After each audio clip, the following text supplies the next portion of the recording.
Hi there, welcome to Thursdays at Home, a weekly live streamed hour of performances, readings, and more brought to you by IU students, faculty, and staff from the IU Arts and Humanities Council. My name is Anna Groover, and I'm a council intern and your host this evening. Singing and dancing and creating and writing and making music are always important, but they're even more important right now when we're all physically distant from each other. So we're glad you can join us to celebrate these artistic practices in many different forms.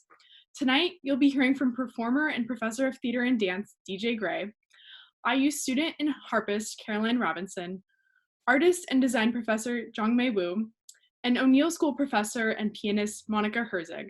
Let's get started. Our first guest is DJ Gray. DJ is a performer, choreographer, and visiting assistant professor of theater, drama, and contemporary dance at IU Bloomington. She has performed on Broadway in The Producers and worked as a choreographer for numerous productions on and off Broadway and on television. Tonight, she's presenting a potpourri of the musical theater Kienle, a little song, dance, and recreations from her theater experience. Thanks for joining us, DJ. Thanks.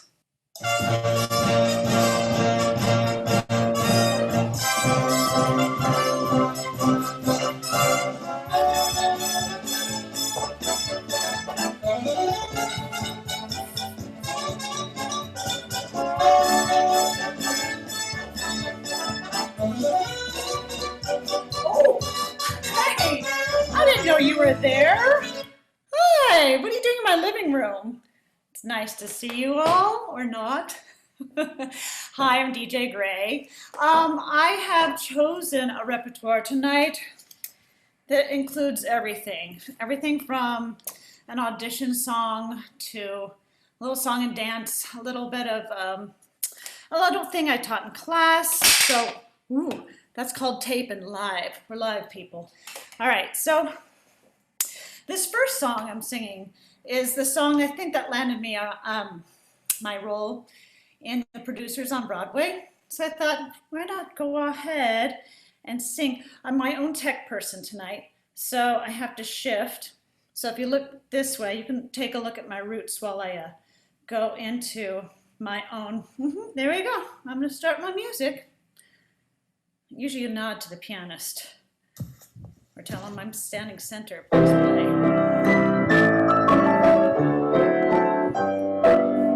Spring is here, oh spring is here. Life is skittles and life is beer. I think the loveliest time of the year is the spring.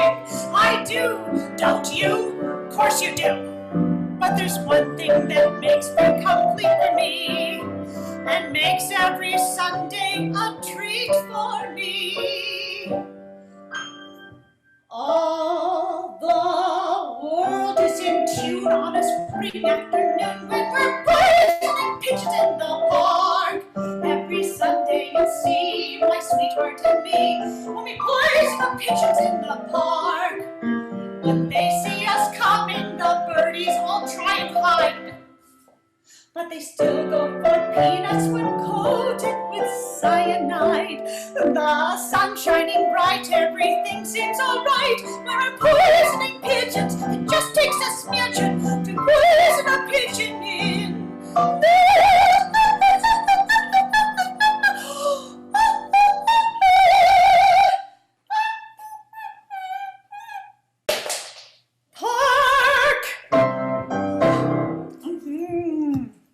There you go. Thank you all. Yeah. All right. This next piece is random. I'm not going to even tell you what it's from. You're going to know what it's from when I play it. So it's very iconic. It's a moment in the show. So here we go. I'm going to pull this camera down a little bit. Make sure I get all the action. Okay. Here we go. Ready? Wait, I'm going to turn it again. I'm going to do it again. We're live. I need to turn it up. I'm gonna try it again. It's a very quiet track. Here we go. A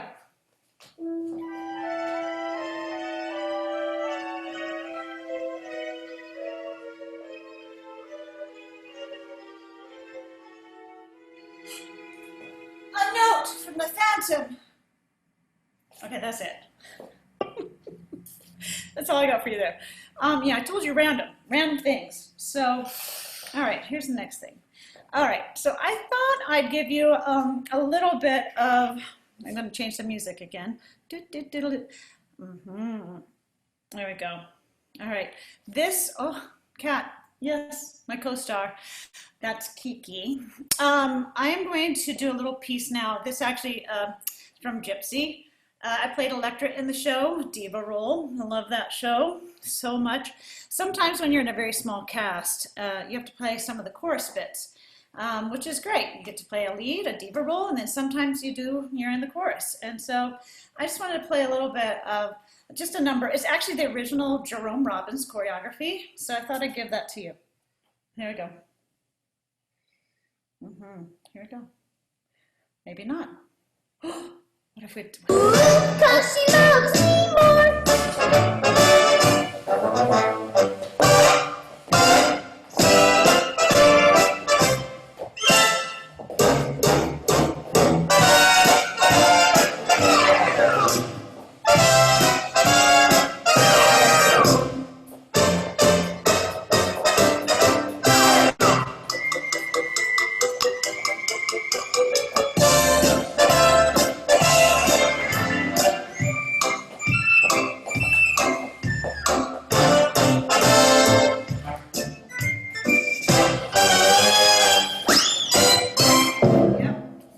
Yep, that's right, ladies and gentlemen. Oh, with Broadway.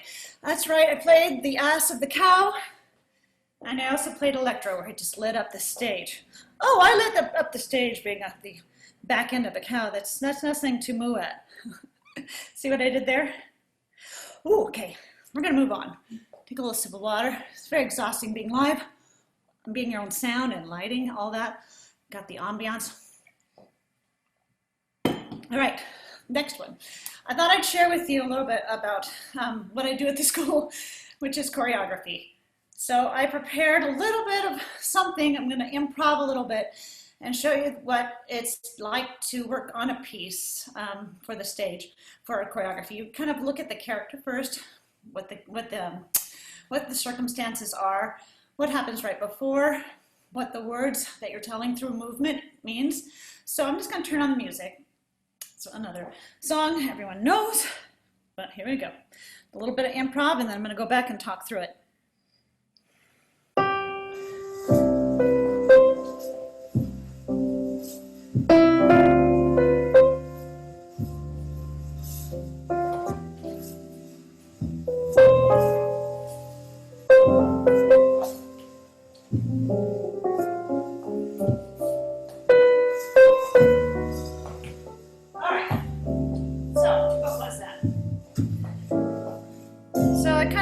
Played around with the choreography and kind of getting the feel of it, what kind of feels good with it.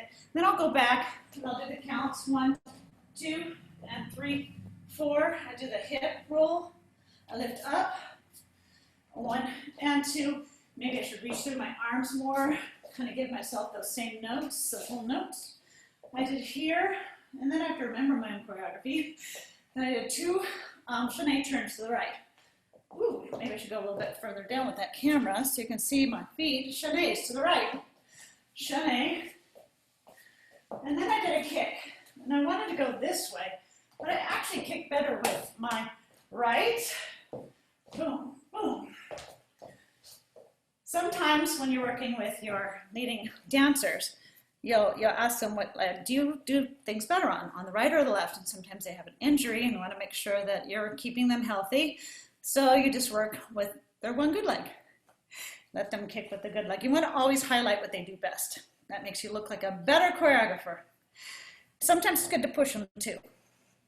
Okay, so I'm going to go back again and see if kicking on the other leg is a better idea for me.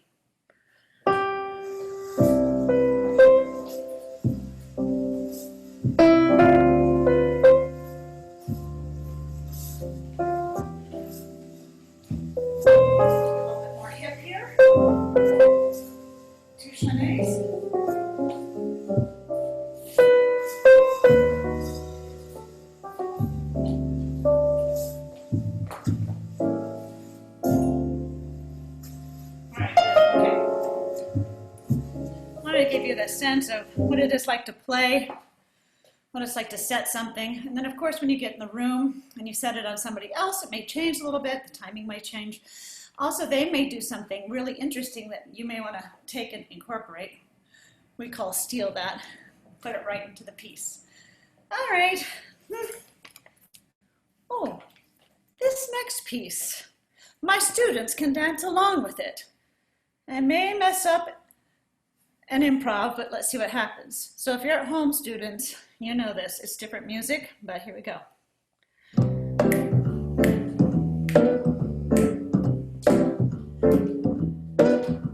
I know why I've waited, know why I've been blue. I prayed each night for someone exactly like you. Why should we spend money on a show or two? No one plays those love scenes exactly like you. You make me feel so great, I wanna give the world to you. You make me understand every foolish little dream I'm dreaming, every scheme I'm scheming. I know why my mother taught me to be true. She meant me for someone exactly like you.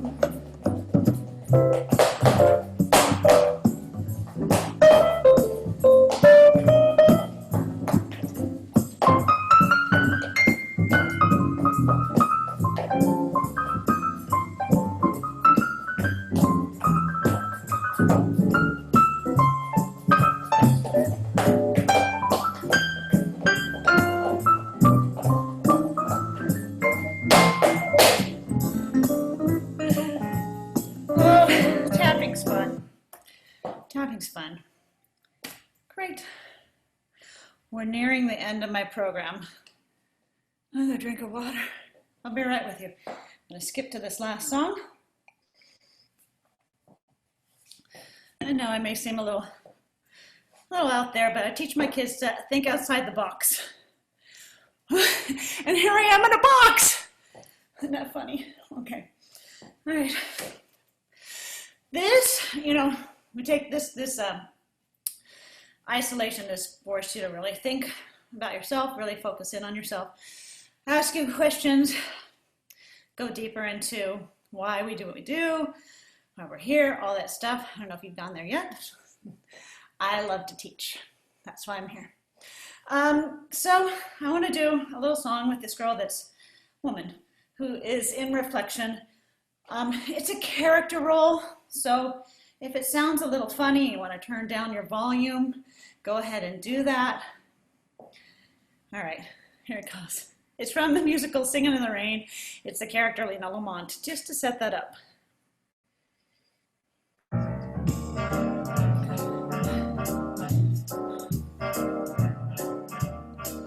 What's wrong with me? Why doesn't he kiss me? He has a chance for a romance. What's wrong with me? What's wrong with me? How come I don't thrill him? He doesn't feel my sex appeal. What's wrong with me? Maybe I'm much too excited. At dinner, he don't even flirt. I know I'm truly inviting, so why don't he stay for dessert? He asked me out in the moonlight to linger and to roam. I thought he'd take me in his arms, but he just took me home. What's wrong with him? He's lost his libido. I got the urge, so why don't he splurge? What's wrong with him? What's wrong with him? We should go out dancing. I'm hot to trot. He'd rather not. What's wrong with him?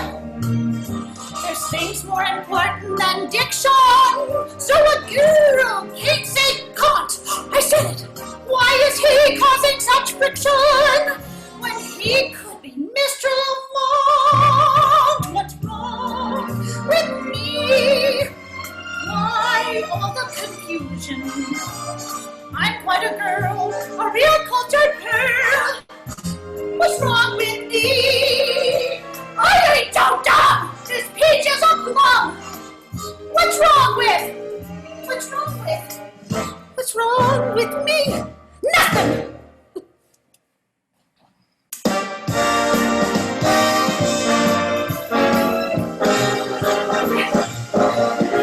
Yes! Playoff music! Oh, yes. Okay, so that's... Bring it down a little bit.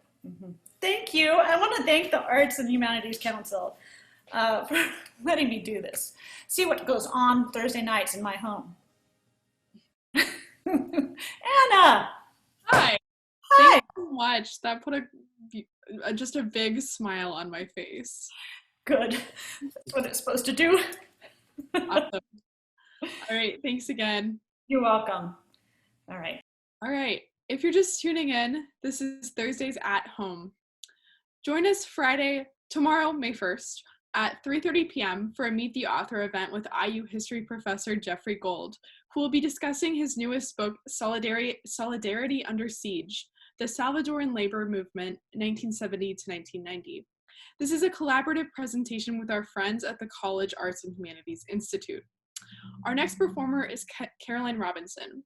Caroline is a student at IU Bloomington who will graduate next week with a degree from the Jacobs School of Music in Harp Performance and a degree from the O'Neill School in Arts Management. She's an active orchestral and solo artist, performing regularly with Jacobs School orchestras and other area ensembles, as well as performing at a wide array of private events. Tonight, she will be performing a few songs on the harp. Take it away, Caroline. Thank you, Anna. Appreciate it. I'm going to play a few songs for you all, starting first with my own arrangement of Neil Young's Harvest Moon.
That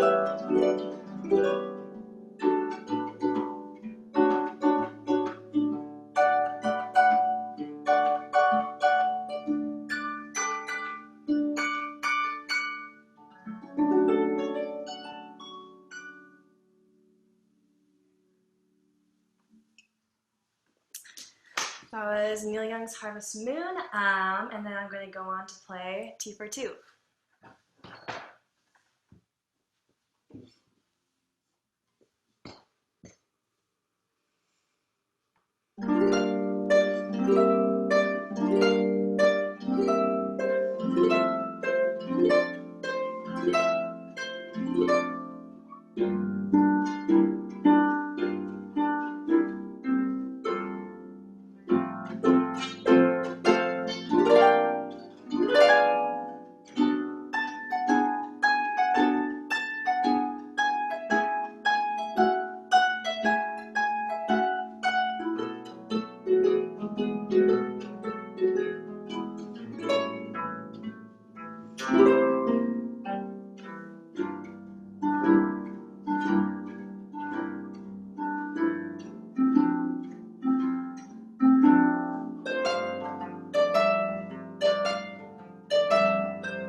That was T for Two.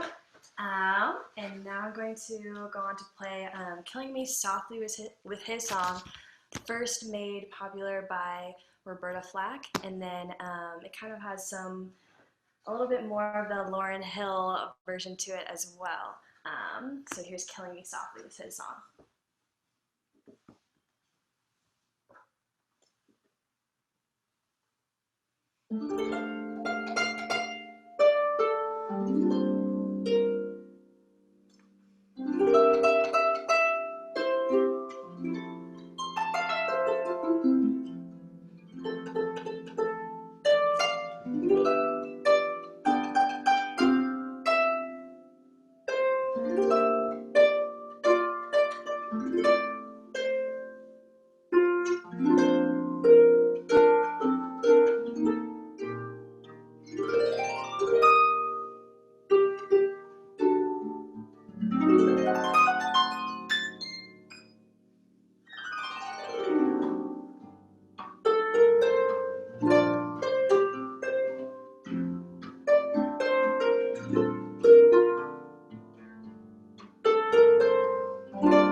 was Killing Me Softly.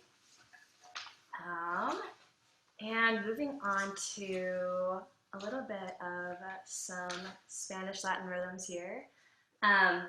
This is a famous song called Bésame Mucho.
Is that?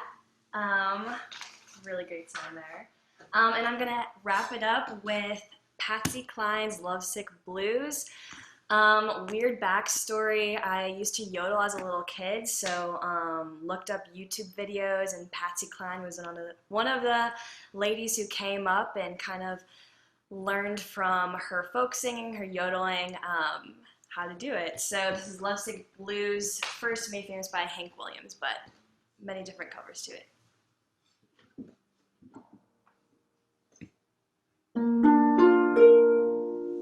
Got a feeling 'cause I'm blue, oh Lord, since my baby said goodbye.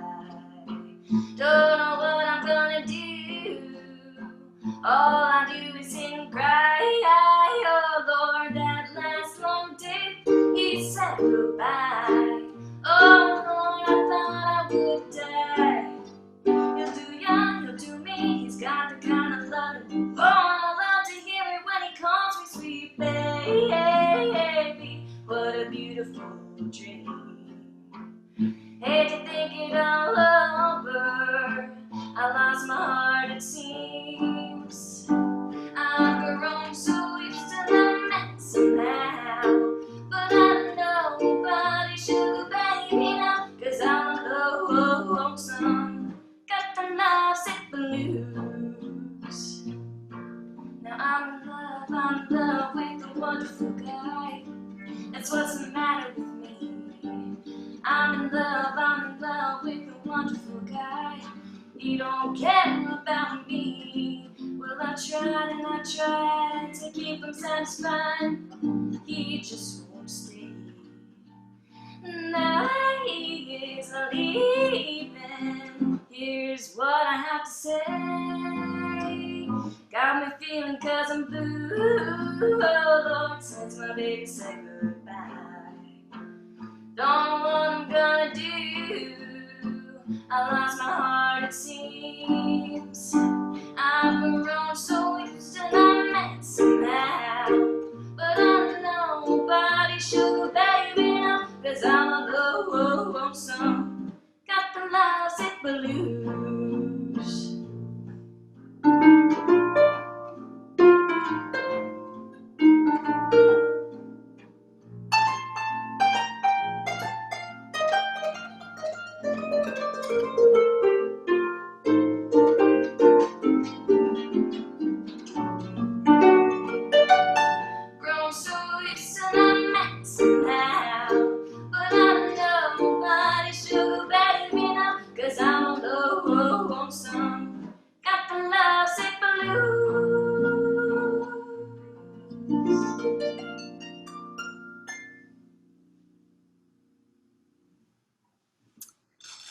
Well, thank you, everybody, for listening to my set here, and thank you to the Arts and Humanities Council.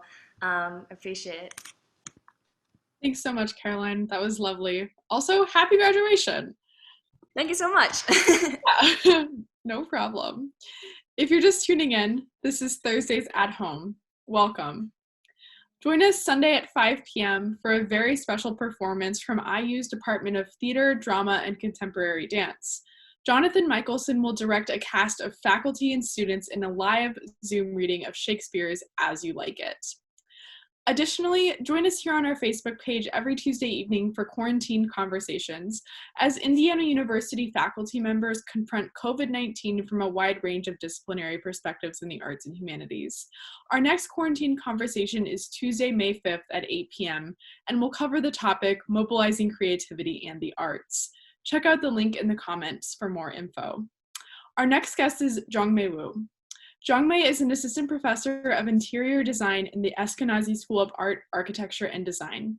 She's an interdisciplinary scholar and award-winning artist, making art and design projects involving mathematics, science, and engineering.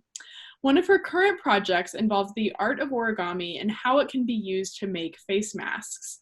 Tonight, she will discuss how she got started with origami, her body of work, and her origami face mask project. Welcome, Jiangmei. Thank you so much, Anna, for your wonderful introduction. And thank you for the two outstanding performers before me. It is really amazing to be here, sitting here, listen to the music and watching the dance. It makes me want to gap and move instead of sitting in front of my computers. So hi, everybody. So I'm going to talk a little bit about myself, my background, and how I get started with working with origami. And a lot of people ask me this question, so I thought I would share my experience with you. So origami has been in me since I was a child. I was born in late 60s, and around the beginning of the Cultural Revolution. I didn't have any toys when I grew up, because I grew up during the Cultural Revolution and in China. And the resources were extremely scarce then. Didn't have toys, didn't have books, nothing. My mom was very creative. She would make me these wonderful paper toys, origamis. So as a child, I was just completely amazed by these things that she made. And she would create these models out of her memory, because we didn't have any books then, origami books. Now people can learn all kinds of origami on internet, from books, all kinds of ways. But back then we didn't really have anything. It was just my mom making these creations. And it was really amazing. It's just really just kind of, and for my curiosity and my love for this thing, this origami thing, to just to the height of my my time. But anyway, I will show some models that my mom made for me when I was a child. And I was particularly drawn to models that will come to life when you do something to it, when you fold. So this is one of the models that she folded like this. And this is supposed to be a flower basket. You just need to pinch the end like so. And then you have a really beautiful flower basket. So as a child, I was just, completely just sort of amazed by this transformation that is happening in origami. And for many years later, I still remember the step-by-step process of creating such a model, right? So, so origami has always been in me. I always know about the art, but I didn't know what it can do for me other than knowing that it is just a craft activity and is something that people do when they want to pass time or when they want to make cute things like see little things, little. This one is like three-headed dragon or something, little animated object. So I didn't really know what I can do with origami. But this experience has been just really created this deep connection in me for many years. Even after many years, when I read a short story by Kienle, and I don't know if you heard of this author, Kienle. He is the translator for this science fiction story. I believe it's called Three Body. So he wrote a little short story called Paper Menagerie. And to this day, when I read that little story, Paper Menagerie, it still put tears in my eyes. So that experience of folding origami with my mom when I was a child still stay with me. So I went on study arts and design, in China, and then later on here in US, in Bloomington. I studied several disciplines in art and design. So I started out with architecture, urban design, interior design, graphic design. And it was during the time that I was finishing my MFA degree in graphic design in Bloomington. I started to look at the origami again as an expression. There are two things that really helped me started to looking into origami. One is that my mom was with me during that time. She came to United States. She helped me raise my son. And while she was here, she helped my son, and they work a lot together on origami. They make baskets of origami models, just tons of them. And during that time, around that time, I also saw a wonderful, wonderful documentary called Between the Folds. And it really opened my eyes about what origami is and what origami can do. And it was then that I started to really, really dive into the topic of origami. And I love it, how it connects everything I have loved so much in my life. Art, design, mathematics, engineering, and all these aspects, and humanities as well, everything together into one, this activity, paper folding. So I want to share some of my work with you so you can see how I have taken this childhood hobby into something that is much bigger. I'm going to share what my website so you can see what I have done with this work. So what you're seeing is the homepage of my website. I'm going to scroll through some of the work that I have done. So I have used this art to create very large installations, as you can see here. This is all like large scale architectural installations, sculptures, right? And I also have used this to create a small scale work.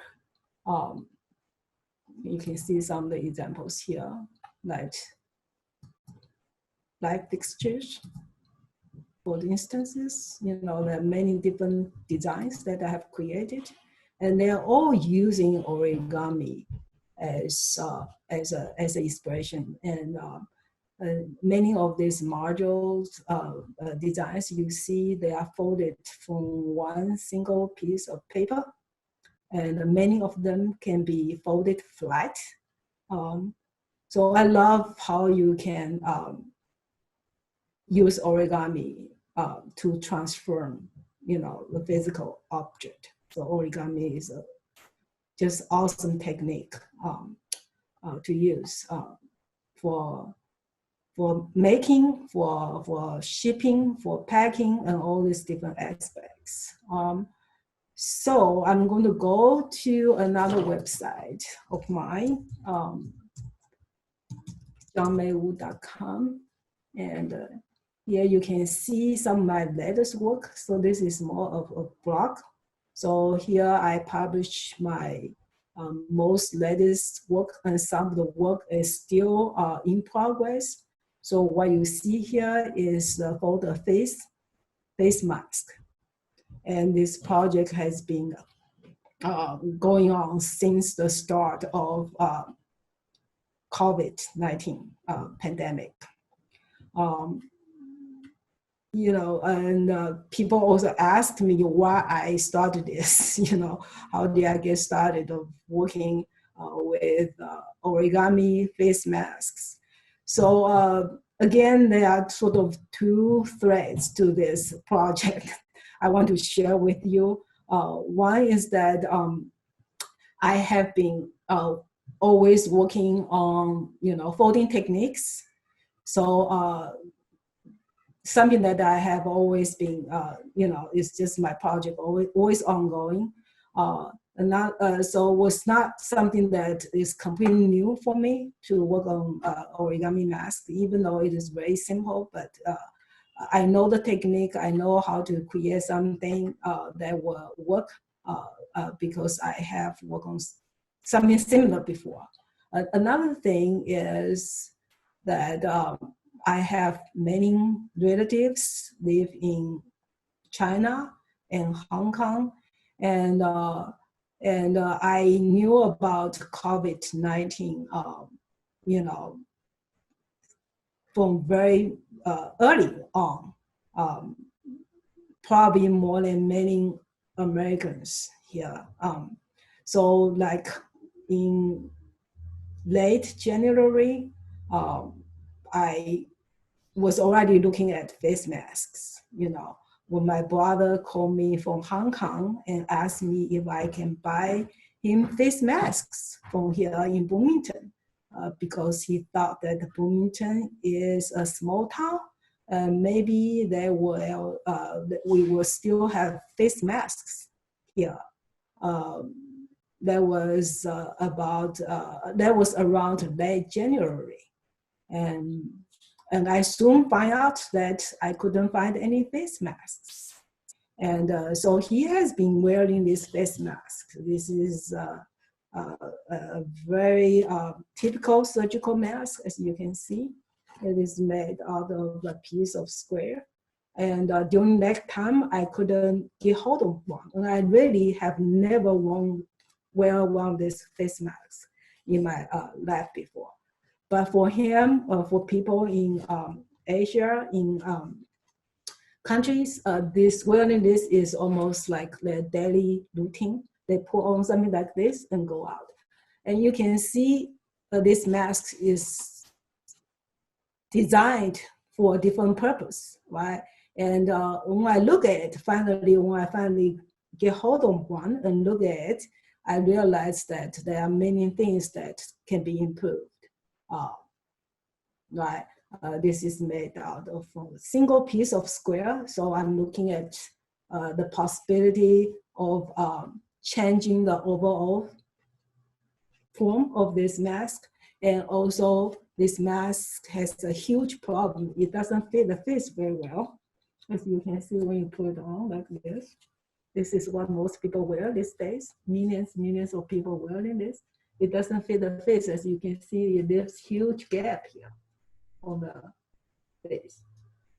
So my brother has been wearing this, every day for several months. And he said that, well, can you come up with a better design that will fit the face better, right? So that was his sort of challenge to me. And I started to looking for solutions for this. Like I say earlier, I have been working with folding techniques and also foldings that allowed you to foldings that creates any curvatures, right? Any profile curvatures. So I look at this design immediately. I realize what is very important is this curvature here. So this curvature, this profile curve also is different. Depends on individuals. For instance, I have a completely different profile than my partner's face. I am, of course, an Asian, have a Chinese ethnicity, and he is a Caucasian, so my profile is completely different. So having something that will be able to understand, will be able to follow this profile, right, is very important, because fitting is very important in origami, in face masks, and origami can solve this, right?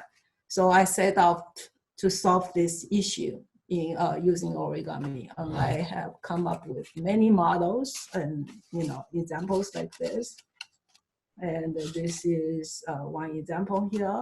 That is one of the early models, right? I try to put on my face, see how it fits.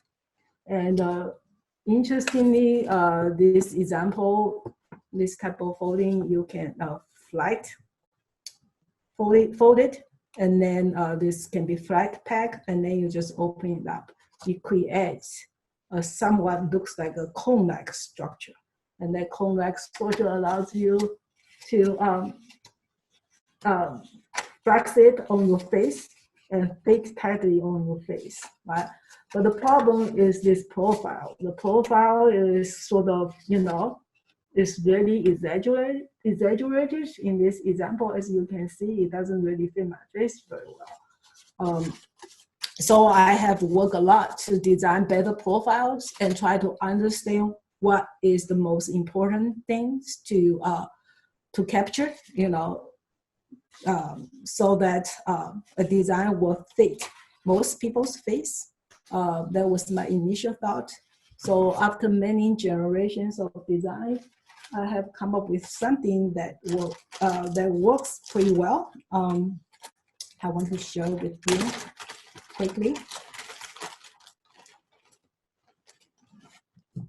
some of the designs. So this is one of the design here. I want to show it to you. This is one of the face mask design. Okay, so it's really simple. You can see, the profile is sort of simplified by 3 straight lines. And what is really important for origami is the angles between those lines, right? The sharper angle between those lines implies that when you open up this origami structure, right, you have a narrower sort of openings. So the cone will be narrower. So when you have a shallower angle in this example, you will get larger openings. So all these factors need to be taken into consideration when you create a face mask, and that will fit most people's face. So this one will fit most my partner's face that very well when he put on, right? And in this direction, it will fit very well because that particular angle and also the silhouette of this form, right? And if I have a slight different face, I can also turn this one around and put it on in a different angle, upside down. And because the angle I explained earlier, this also fits me very well. I think I'm running out of time. I forgot how much time I have. But anyway, so yeah, so you can see that I've been working on these face mask designs. And I also been thinking about how do you create custom fit, right?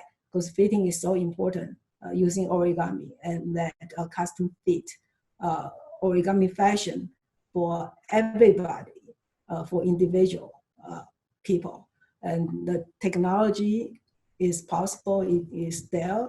So some of the ideas, concepts sort of, try out right now in my work. I just want to share this with you, and thank you so much for being here, and thank you for Art and Humanity Council for inviting me to be here tonight.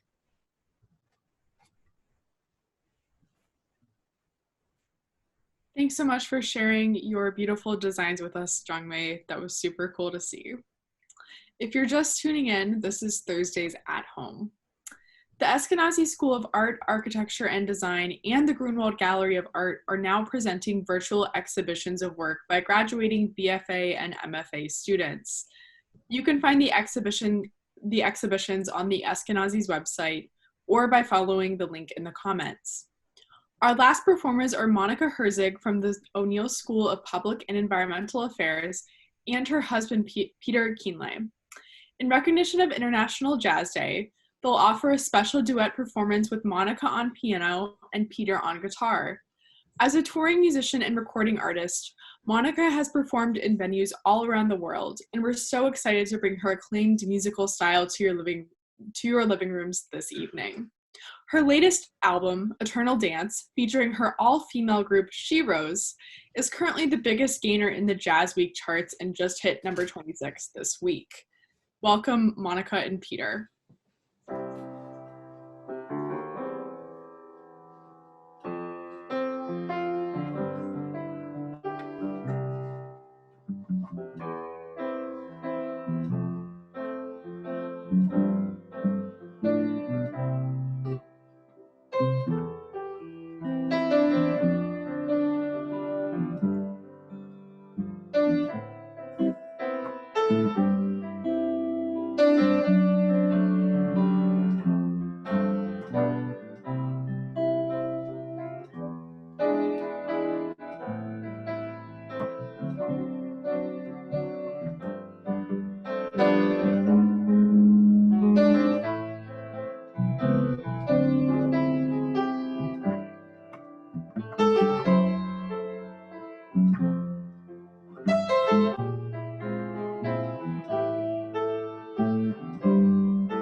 Yay.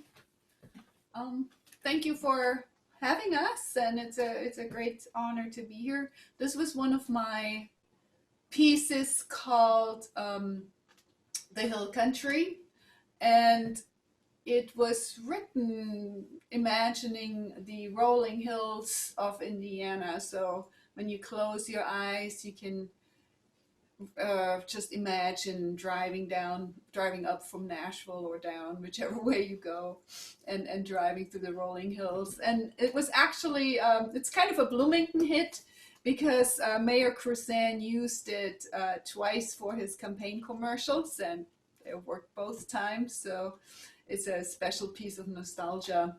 So we decided today to do Indiana-based music. We'll do one more as time is about running out, so we'll do one more song. But I did want to point out what Anna just said. It's an exciting day for me because my new album just raced up the Jazz Week's charts, and it raced up 25 spots and was noted as the biggest gainer this week. So this is Eternal Dance. It's my group from New York, my all-female jazz group, and we need a lot of support as female instrumentalists in this world that's dominated still by the other side. So it's my advocacy project, and it's very exciting. So thank you for having us. We will jam it out on Back Home Again in Indiana, because I think we're all back home. So it's a good theme song, and we wish everybody peaceful time at home, and we will all get together again.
Well, thank you, everybody. I think that's about all the time we have. We had accompaniment by Joy here.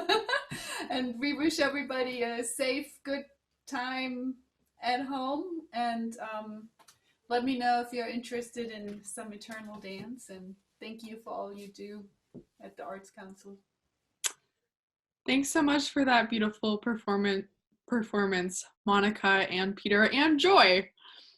And thank you to all of our guests who joined us this week for Thursdays at Home. We're grateful for your time and devotion to your craft and your generosity in sharing it with our community. Thanks to all of our listeners, too. It's been great celebrating the arts and humanities here with you tonight. Here's an event you could hop over to after this show concludes tonight. Montage, a celebration of moving pictures, is a film festival celebrating top cinematic work done by student filmmakers on the IU Bloomington campus during this academic year. At 7 p.m. tonight, IU Cinema founding director John Vickers, IU Media School lecturer Craig Erpelding, and IU Student Cinema Guild president Alex Enoch will give a virtual introduction to the film program. Check out IU Cinema's Facebook page or website for more information. We'll be back next week with another Thursdays at Home, 6 p.m. on our Facebook page. Keep an eye on our social media channels where we'll be announcing next week's performers soon. Thanks for joining us and have a great evening.